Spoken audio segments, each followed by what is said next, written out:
एक समय की बात है। किशन आज अपना घर छोड़कर दरबार का हिस्सा बनने निकला था, पर उसका सफर अभी कुछ वर्ष लंबा था। अभी वो एक स्वामी जी के पास मिलने जा रहा था, जिनके राजा से अच्छे संबंध हैं। तभी रास्ते में उसे एक भिक्षुक मिला, जो बड़ी ही परेशानी में दिख रहा था। अरे बाबा जी, क्या दिक्कत है? बेटा, पता नहीं, बस अचानक मुझे चक्कर आने लगे और खाना और पानी नहीं मिलने की वजह से परेशानी और बढ़ गई है। तुम कुछ मदद कर दो बेटा, कुछ धन हो तो दे दो। बाबा, पैसे तो नहीं है, पर आपकी समस्या का हल मैं जरूर कर दूंगा। वो कैसे बेटा? देखते जाइए, यही इंतजार कीजिएगा, मैं बस कुछ ही देर में आया। ठीक है बेटा, मैं यही इंतजार करूंगा। किशन पास के ही एक जंगल में गया। कुछ देर बीत गए और किशन जंगल से बाहर आया, जड़ी बूटियां लेकर। ये क्या है बेटा? ये औषधि है बाबा। मैंने कई वर्षों तक विद्या ली है और वहीं से ये सीखी है। इसके सेवन के बाद अब आपको चक्कर नहीं आएंगे। वाह भैया, क्या बात है, तो तुम ही हो। मतलब ये कि एक युवक जिसका भविष्य बड़ी ही रुचि से भरा है, मैं आज उससे मिल पाया। आप कौन हैं प्रभु, और मेरे विषय में कैसे जानते हैं? चाहे वैरागी कहो चाहे राहगीर, क्योंकि बात मेरे विषय में नहीं है, बात तुम्हारे विषय की है। मैं बहुत प्रसन्न हूँ। बुद्धि और सूझबूझ से तुम्हारे हाथों में कुछ नहीं था, फिर भी तुमने तुरंत सारी व्यवस्था कर दी। ये तुम्हारी कौशल का प्रतीक है। आपके प्रोत्साहन भरे शब्दों के लिए धन्यवाद।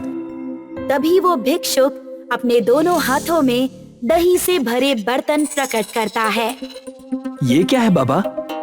मेरे बाएं हाथ में जो दही है, अगर उसे खाओगे तो धन में वृद्धि होगी, और यदि दाएं हाथ की दही खाओगे तो ज्ञान में वृद्धि होगी। अच्छा, पर धन बड़ा है या ज्ञान? दोनों की अपनी अपनी उपमा है। कुछ जगहों पर धन बड़ा तो कहीं ज्ञान। अच्छा, पर चखकर बताऊं कि कौन सा सही रहेगा? चख लो। किशन ने दोनों ही बर्तन की दही सफा चट कर दी। ये तुम्हें दोनों बर्तन की दही पीने को किसने कहा? एक ही पीनी है, ये भी तो किसी ने नहीं कहा बाबा जी।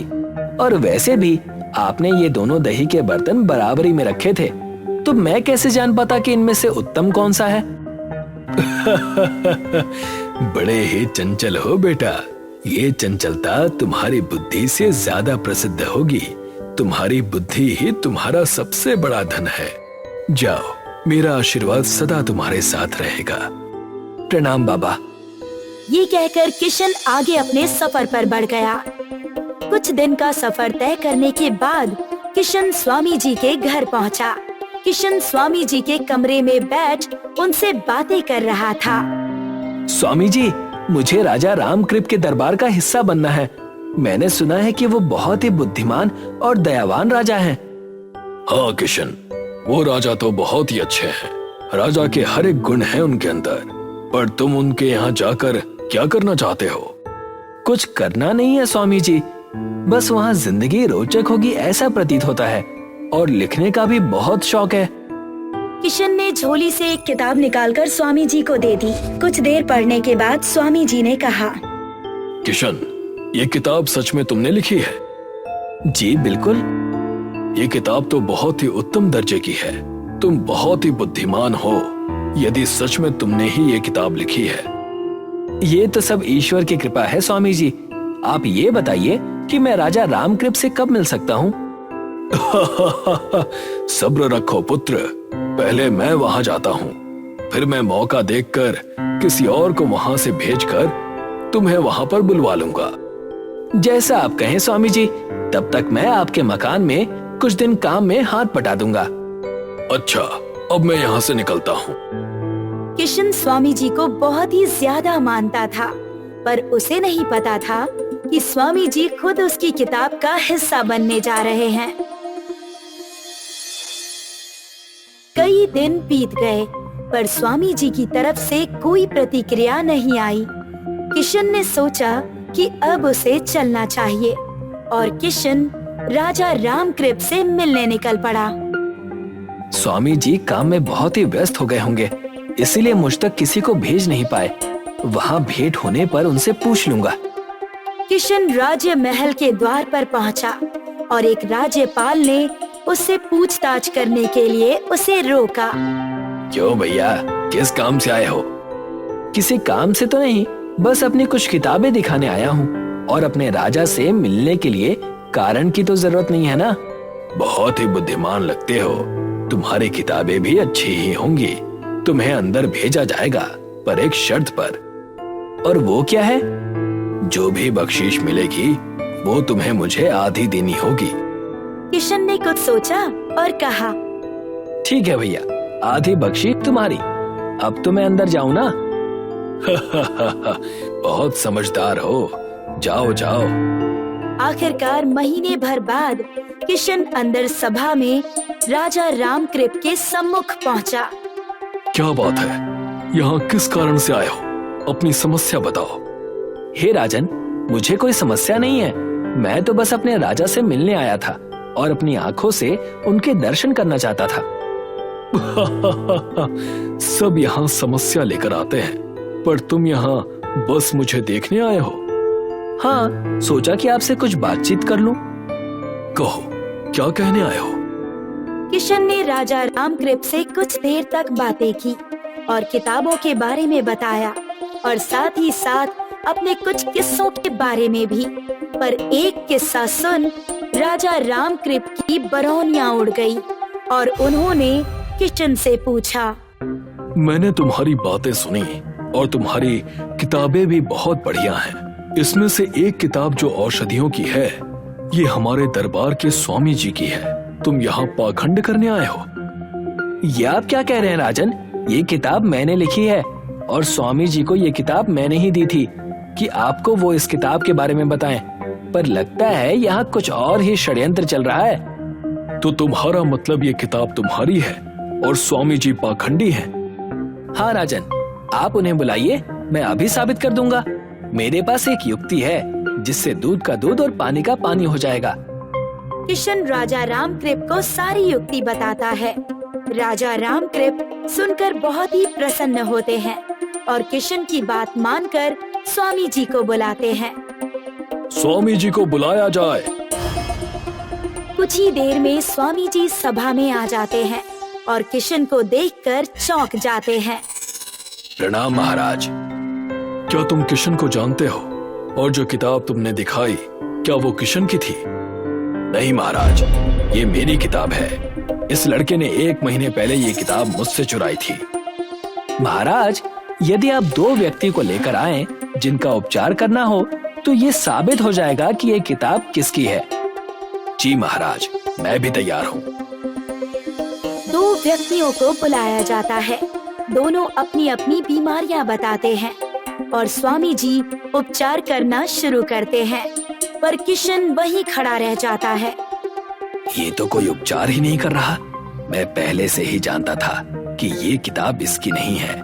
इतनी कम आयु में कौन ऐसी किताब लिख सकता है? जैसे ही स्वामी जी का उपचार करना पूरा हुआ, राजा रामकृप ने कहा, स्वामी जी को बंदी बना लिया जाए। ये आप क्या कर रहे हैं? ये आप क्या कर रहे हैं? स्वामी जी, आपने किताब तो पढ़ी, पर आप ये नहीं सीख पाए कि जो व्यक्ति पहले से ही ठीक हो, उसे उपचार की जरूरत नहीं पड़ती। असल में किशन ही ऐसे 2 व्यक्ति को लेकर आया था। यदि स्वामी जी पाखंडी हुए तो वो फंस जाएंगे, और यदि उन्होंने ये बात समझ ली तो किशन हार मान लेगा। नहीं, दया कीजिए महाराज, दया कीजिए। ले जाओ इसे।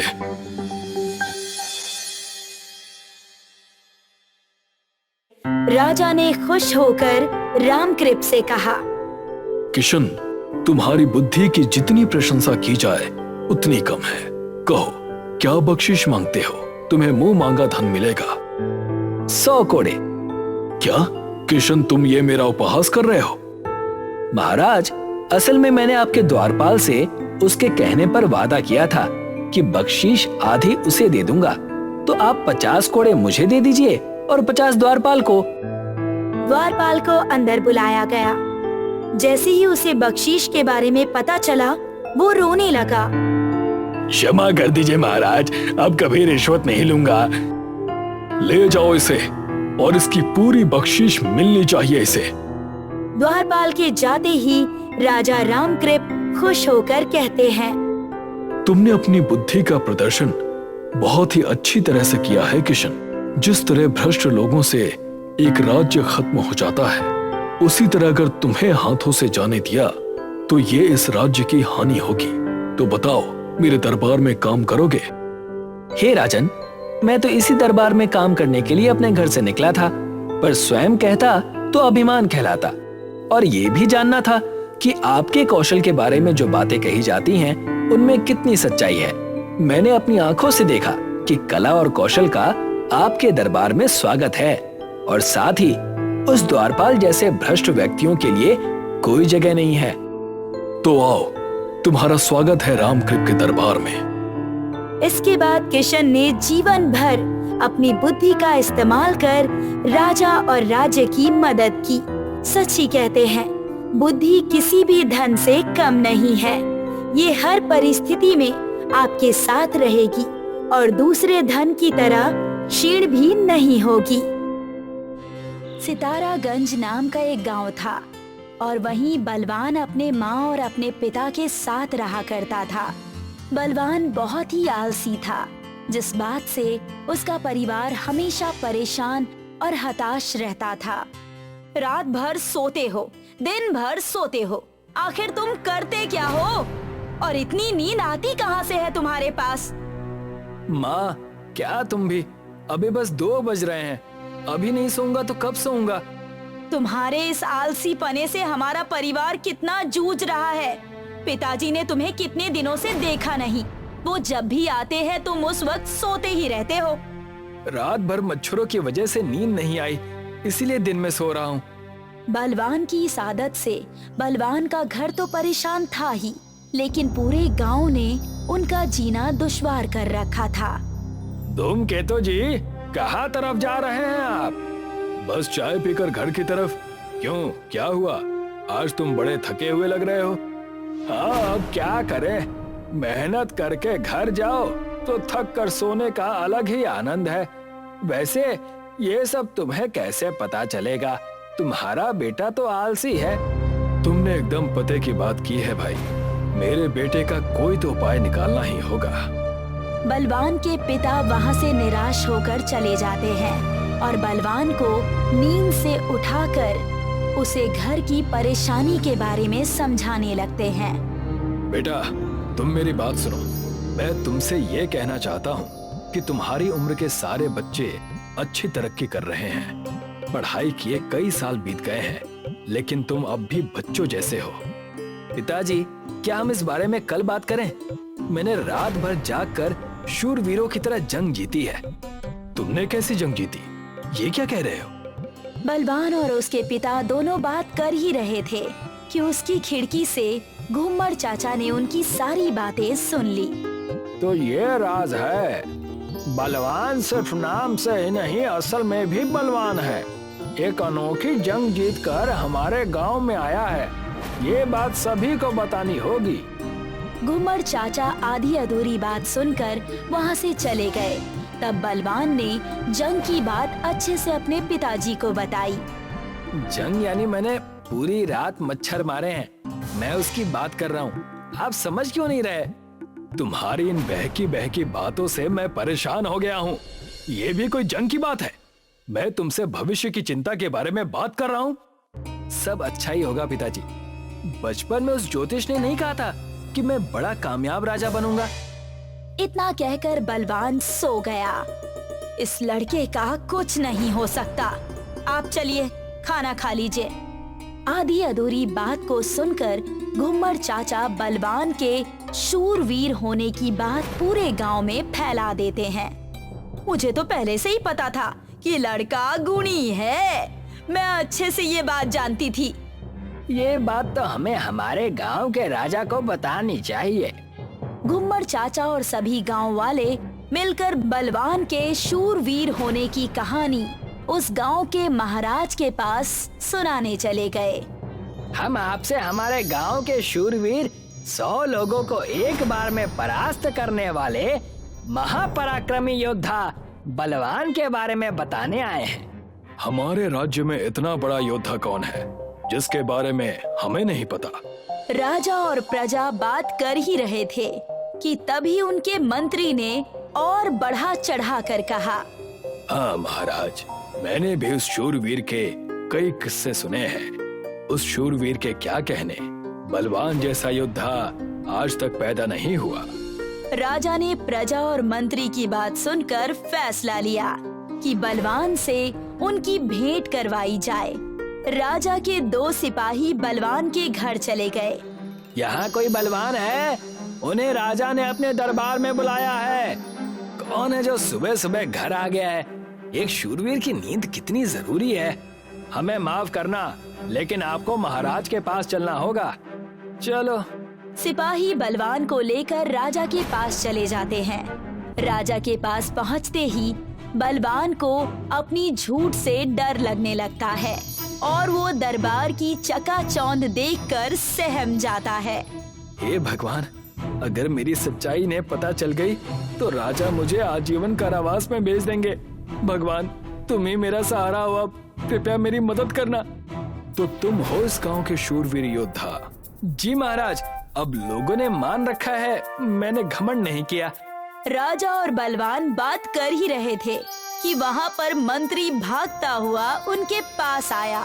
महाराज, महाराज, हमारे राज्य में संकट आन पड़ी है। लोगों के गहने और पैसे सब चोर चुरा कर ले जा रहा है। यहाँ तक कि हमारे सिपाहियों के सारे कपड़े और अस्त्र उन्होंने चुरा लिए हैं। ये तो बड़ी समस्या की बात है। इसका तो कोई उपाय करना ही होगा। अरे हाँ, हमारे पास हमारे गांव का शूरवीर तो है ना, ये कार्य उन्हें सौंपा जाए। उनका तपोबल और महाबल यहाँ काम आएगा।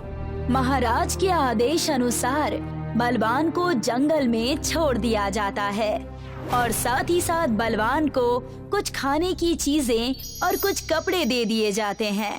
हे भगवान, इतनी रात गए जंगल में मुझे अकेले छोड़ दिया। पता नहीं यहाँ क्या करूँगा, कैसे पकड़ूंगा उन चोरों को। मुझे तो बड़ा डर लग रहा है। बलवान ठंड में कांपते हुए जंगल के अंदर चला गया और वहीं एक पेड़ के नीचे डर के मारे बैठ गया। अगर मैंने उन चोरों को नहीं पकड़ा तो राजा मुझे आजीवन कारावास में डाल देंगे। मैं क्या करूं, कुछ समझ में नहीं आ रहा। मेरे पास बेहोशी की दवा भी रखी है, मैं इसे सुबह उठते ही खाने में मिलाकर खा लूंगा। बलवान अपने पास रखे खाने में उस बेहोशी की दवा को मिलाकर रख देता है और खुद पेड़ के नीचे सो जाता है। बलवान के सो जाने के बाद वहाँ पर चोर आते हैं जो बलवान को सोता देखकर एक दूसरे से कहते हैं, सरदार, ये देखो, कोई राहगीर सो रहा है और इसके पास अच्छे अच्छे कपड़े भी दिख रहे हैं। सितारागंज में चोरी भी हो गई और इससे भी लूट लेंगे।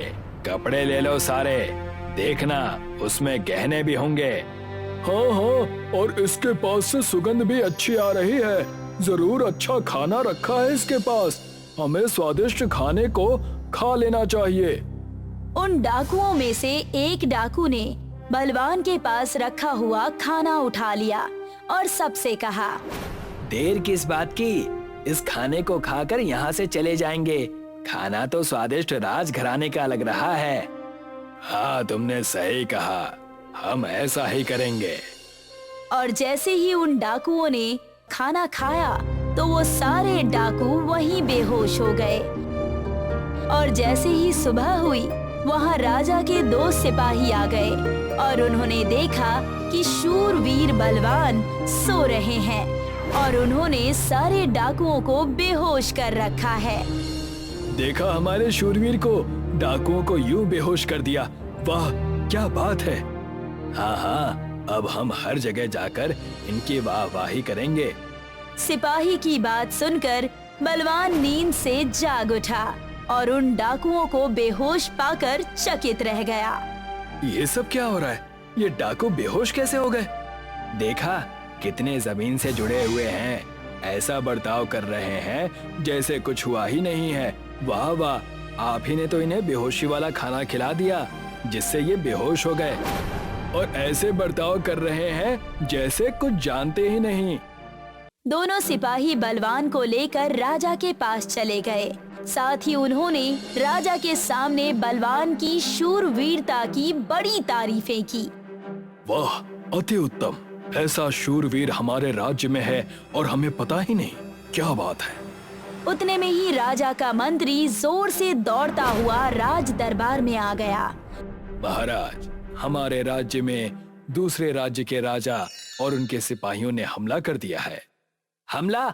हमारे पास शूरवीर है, हमला! हाँ, हमारा शूरवीर योद्धा उन्हें चुटकियों में खत्म कर देगा। आज तो मेरी पोल खुलनी तय है। अगर वहां नहीं गया तो राजा खत्म कर देंगे, और गया तो मुझे दूसरे राज्य वाले खत्म कर देंगे। राजा ने एक बड़ा सा हाथी शूरवीर बलवान को दिया और बलवान को वहां से भेज दिया।